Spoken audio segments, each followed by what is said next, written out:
السلام علیکم دوستانو، تاسو ته یو نوی ولاګ کې بیا هم ښه راغلاست. وایم هیله ده چې تاسو ټول به جوړ او صحتمند یې. موږ هم شکر دی ټول روغ جوړ او صحتمند یو. راځئ چې په تاسو سره په دې ولاګ کې د سږکال اولین میلمستیا ویډیو شریکه کړم چې ما خپل کور کې میلمستیا کړې وم. وراره او خورزه مې چې پیدا شوي وو هغوی ته مې هم لا میلمستیا نه وه کړې. نو په دې اونۍ کې مې لا وخت پیدا کړ چې دوی راوغواړم او روژه هم ده او زه هر کال روژې کې خپل کورنی روژه مات ته راغواړم تر څو ټول یو ځای سره روژه ماتې وکړو او دا ورځ په ګډه سره تیر کړو. روژه مو هم دغه دی د خیره سر ته ورسولې، یوه هفته نوره پاتې ده او سږکال روژه هم ډېره خوندوره تېره شوه. نو همدې دپاره شروعات مې د مزاري سمبوسو جوړولو نه وکړله چې د سموسې مې هم جوړې کړلې. هغې دپاره مې اول ورته اوړه وغږه او یو څنګ ته مې کېښوده چې لږ ځان ونیسي. ورپسې مې بیا وړې وړې پیړۍ جوړې کړلې، دباره مې استراحت ورکړ. بیا مې لکه څنګه چې ګورئ دغسې جوړې کړلې. د دې سمبوسو فیلینګ دپاره مې کوفته یو څو دقیقو دپاره سره کړله، بیا یې مساله لکه وچه دڼیا او مالګه واچوله. ورپسې بیا میده شوي پیاز هم واچول، یو څو دقیقو دپاره مې نور هم پخه کړله، بیا مې څنګ ته کېښوده چې یخه شي. بیا مې د سموسو ډکولو ته شروع کړله. هغه بل ولاګ کې مې دا سمبوسې په یو بل ډول یعنې 2 پیړۍ مې هواره کړلې، د دوی په سر مې بیا کوچ ووهلو. یو پیړۍ مې بیا هوار کړل او بل مې واچوه او بیا مې پرې کړه. دې کې به همدا یو پیړۍ څنګه کول چې هوار او سره جوړ کړئ دا به وګورئ او د دې په سر هم کوچ او هم غوړي کولی شئ واچوئ. د دې یو تفصیلي ویډیو به هم تاسو سره بیا زه شریکه کړم.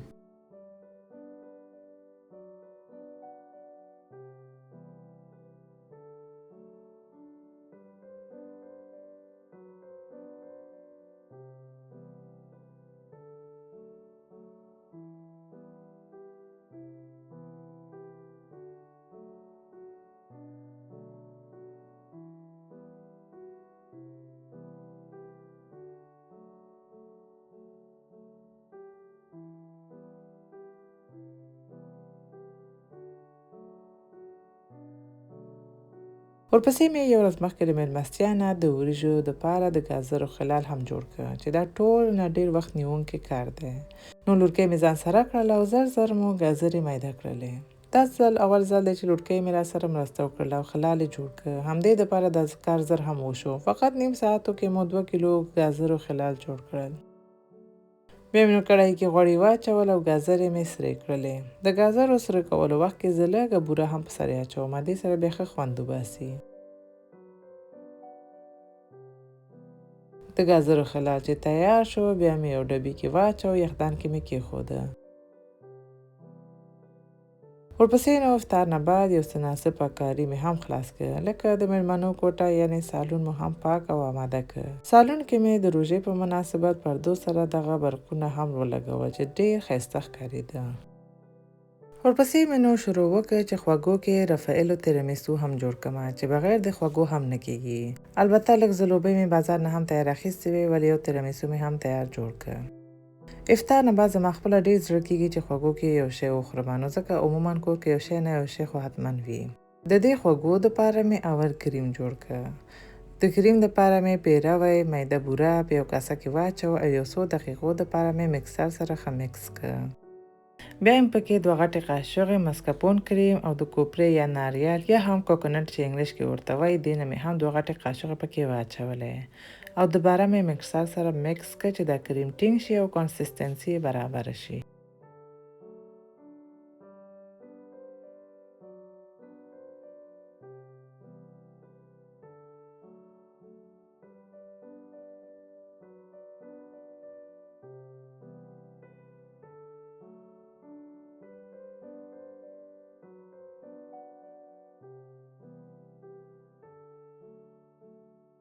بیا مې دغه چاکلیټ چې رفایلو ورته وایي دې دانه ودانې واخیستلې او میده کړ او بیا مې دا په کریم کې واچو، ورسره مې مکس کړ. دا کریم مې بیا بیخي آماده شو، دا مې یخچال کې کېښوده.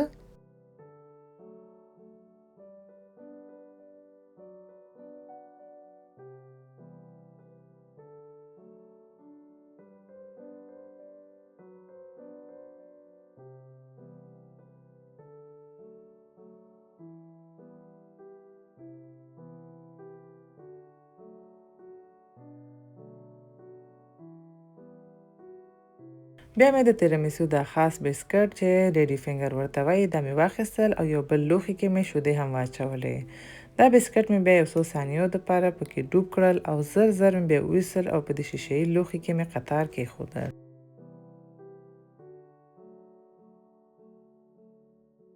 د دې په سر مې بیا کریم نه نیم واچو، نیم مې بیا بل قطار دپاره وساته او هوار مې کړ.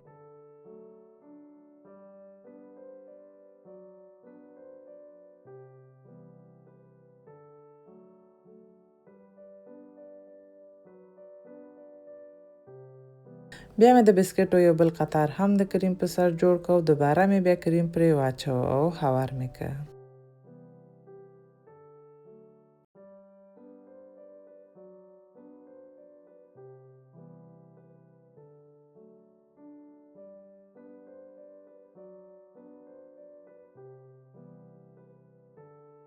د دې سر ډېر ښویه نه جوړیږي ځکه چې د رافایلو چاکلیټ پکې اچول شوی دی، فقط باید یو برابر شي. خلاص د دې په سر مې بیا د رافایلو چاکلیټو نه یو څو دانې کېښودلې او توت زمیني مې هم کېښودله.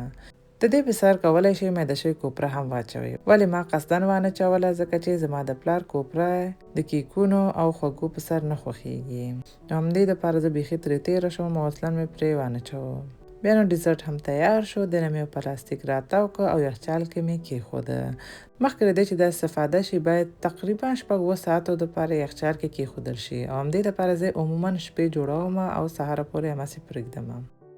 دې نه بعد مې بیا د چرګ ورونونو کباب دپاره غوښه هم پاک کړله او چاقو سره مې لږې لږې پرې کړې تر څو مسالې بیا ځان ته صحیح جذب کړي. بیا یې مساله ورته تیاره کړله. د دې مسالې کې ما نیم پاکټ تندوري مساله، یوه قاشقه کشمیري سره مرچک، اوږه، مالګه، لیمو، لږه سرکه واچوله او سره ګډه مې کړه.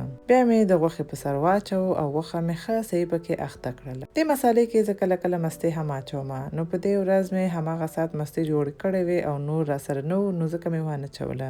ولې بیا هم دا کباب دومره ښایسته راغلی او ډېر خوندور راغلی و. غوښه مې چې اخته کړله، دې نه مې هم یو پلاستیک راتاو کړ او دا مې هم یخچال کې کېښوده. همدې سره نو د مېلمستیا یو ورځ مخکې کارونه خلاص شول. زه لاړم چې ویده شمه ځکه چې بیا پشلمي ته هم جګېدمه. نو بل دا چې ډېر شیان مې تیار مخکې نه جوړ کړي وو، نو دومره ډېر کار نه و پاتې او تر ماښامه خو ډېر وخت وي، نو هر څه په وخت خلاصېږي. د مېلمستیا په ورځ مې اول شروعات د 2 پیازې جوړولو نه وکړله. زه همیشه د مېلمستیا په ورځو کې 2 پیازه تیار سهار کې پخوم تر څو وروسته بیا نورو کارونو ته وخت ولرم.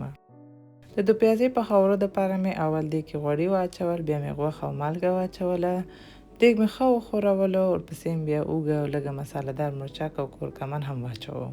دا ټول مواد مې سره ګډ کړل. بیا مې د دیګ سر بند کړ او کم اور باندې مې کېښوده چې د غوښه نرمه شي. 2 پیازې کې اوبه نه اچول کېږي، دا چې خپله په کم اور باندې پخه شي نو آهسته آهسته اوبه راپرېږدي او هماغه کې نرمېږي. منځ منځ کې مې د دیګ سر خلاص کړ او ومې ښوروله تر څو بیخ ونه نیسي او ونه سوځېږي. دا به نو تقریبا 1 ساعت نه تر 1.5 ساعته پورې وخت ونیسي. 2 پیازې کې هم ډېرې مسالې نه اچول کېږي، فقط همدا څو دانې خلاص او همدې سره ښه خوندور راځي. بعضې خلک فکر کوي چې دې کې چې مسالې ډېرې واچول شي نو خوندورې راځي، ولې داسې نه وي. ډېر داسې شیان دي چې هم د کم مسالو سره ډېر خوندور راځي. غوښه چې نرمه شوه بیا مې ګردې ګردې او نري نري میده شوي پیاز هم پکې واچول او غوښې سره مې میکس کړ. په آخر کې مې وچه دانې او لږ نور مرچک هم پکې واچول، دا مې هم ورسره میکس کړ. بیا مې منقل ګل کړ او دیګ مې همداسې پرېښوده چې دم غوندې ونیسي. د پیازې کې چې پیاز واچول شو نو بیا منقل ګل شي، پیاز بیا خپله همداسې نرمیږي.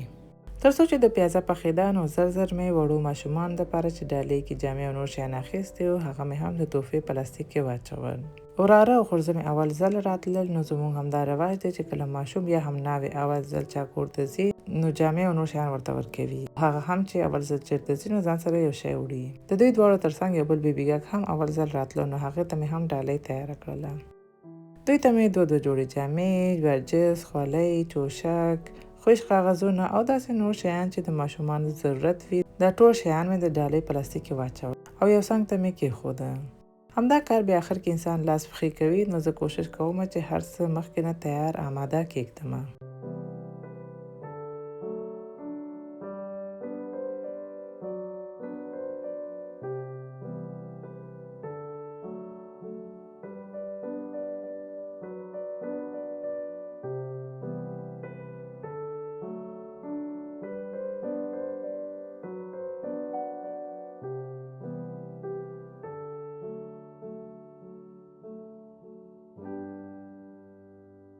دې نه بعد مې بیا د وریژو دپاره غوښه هم نرمه کړله. دیګ بخار کې مې غوړي او غوښه واچوله، یو څو دقیقو دپاره مې سره کړله.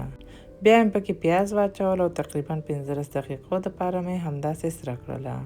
مالګه د وریژو مساله مې هم پکې واچوله. غوښه چې ښه صحیح سره کړله، بیا مې پکې اوبه واچول، بخار مې ورکړ چې نرمه شي. ورپسې مې بیا د وریژو اوبه هم تیار برابر کړ، دا مې یو څنګ ته کېښوده چې بیا وروسته وریژې پکې واچوم.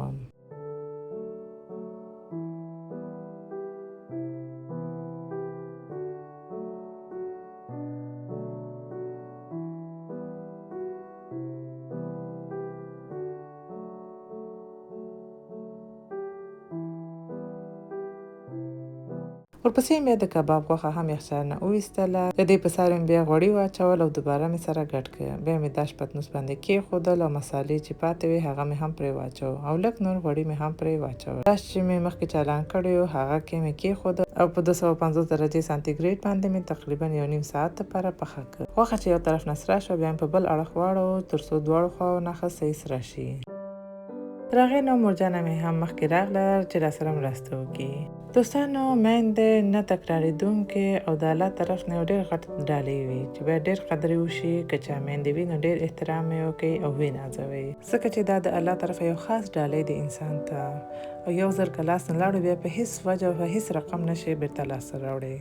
نو تر څو چې درسره وي او ژوندی وي، نو قدر او احترام یې ډېر وکړئ. زما مورجانه هم همدې دپاره مخکې راغله چې یوازې ما نو کارونه به ډېر وي تر څو مرسته راسره وکړي. همیشه راته وایي چې دومره شیان مه پخوه، ځان مه ستړی کوه. اوس مې هم په ډېر منتونو راضي کړه. ویلې روژې کې مېلمستیا مه کوه، یوازې ستړي کېږي. خو روژې کې افطاري جوړول ډېر ثواب لري، نو همدې دپاره مې بیا اخر راضي کړله. پیرکي بیا راته هغې جوړ کړل او د کچالو سموسې مې بیا مشرې خور راته جوړ کړل چې دې سره مې په کارونو کې ډېر لاس پک شو. ورپسې مې بیا لږ نور سپرینګ رول هم جوړ کړل. یو څو دانې تیار وې، یو څو دانې مې نورې هم جوړې کړلې چې همدا د ټولو ډېرې خوښیږي او ډېر خوړل کېږي هم. د سپرینګ رول مواد ما جوړ کړ او ډکولو بیا مورجانه مې راته وکړه. یو 2-3 دانې ما ورسره جوړې کړلې. بیا نو زه لاړم نورو کارونو پسې چې خپل د نور کارونه راغونډ کړم او باقي ټولې بیا هغې راته جوړې کړلې.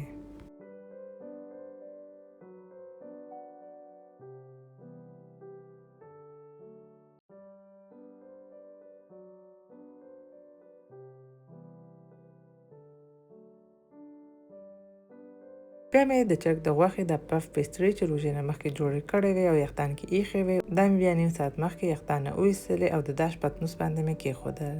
د دې په سر مې بیا د هګۍ زیړ او شیدو یو مخلوط جوړ کړ او پرې ووهه. کونځلې او سیادانه مې هم پرې وشیندله او بیا مې داش کې کېښوده چې پوخ شي. تر هغې نو کباب هم تیاره شوه، هغه مې وویسته او دا مې داش کې کېښوده چې پخه شي.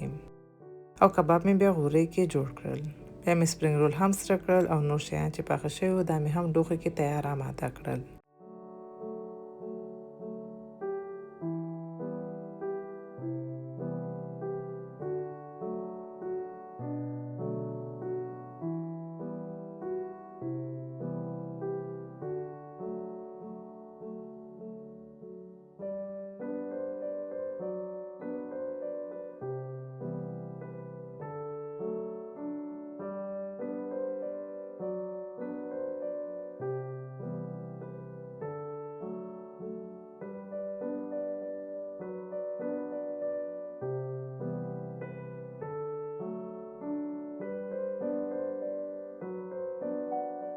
دې نه بعد مې بیا وریژې هم داش کې کېښودلې چې دم ونیسي. د دې ویډیو مې جوړه نه کړله ځکه چې دا به مو زما چینل کې ډېر لیدلې وي، نو همدې دپاره مې دا ځل بیخي ویډیو جوړه نه کړله.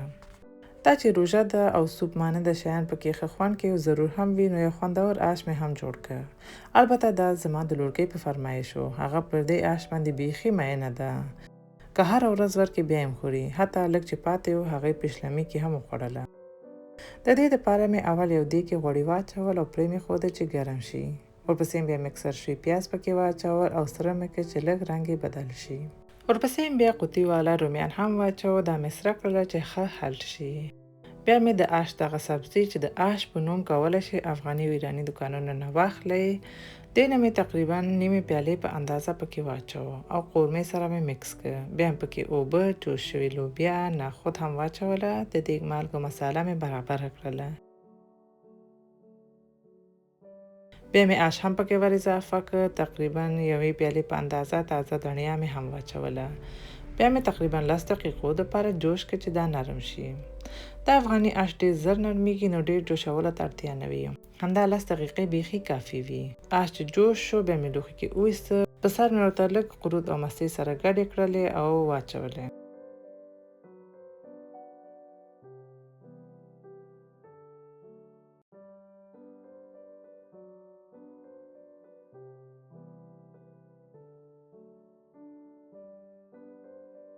بیا مې د بادرنګو سلاد د کورنۍ مستو سره هم جوړ کړ. تاسو لیدلی شئ چې مستې څومره ښې جوړې شوې وي. دې سلاد کې مې بیا بادرنګ، جوش شوي جوار، مستې، نعناع، مالګه، لیمو واچول او سره ګډ مې کړ. بیا مې په لوښو کې وویسته.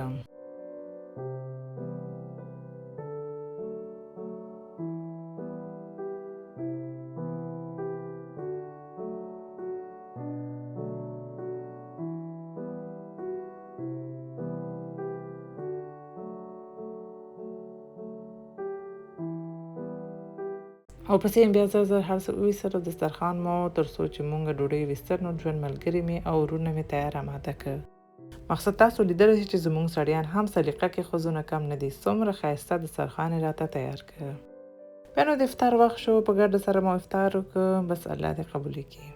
ورپسې نو چای مو هم تیار کړ او قرار یې کېناستو، چای مو وڅښلو او خپلې کیسې مو وکړلې. دوستانو همدې سره دا ولاګ هم پای ته ورسېده. هیله ده چې د میلمستیا دا ولاګ مو خوښ شوی وي.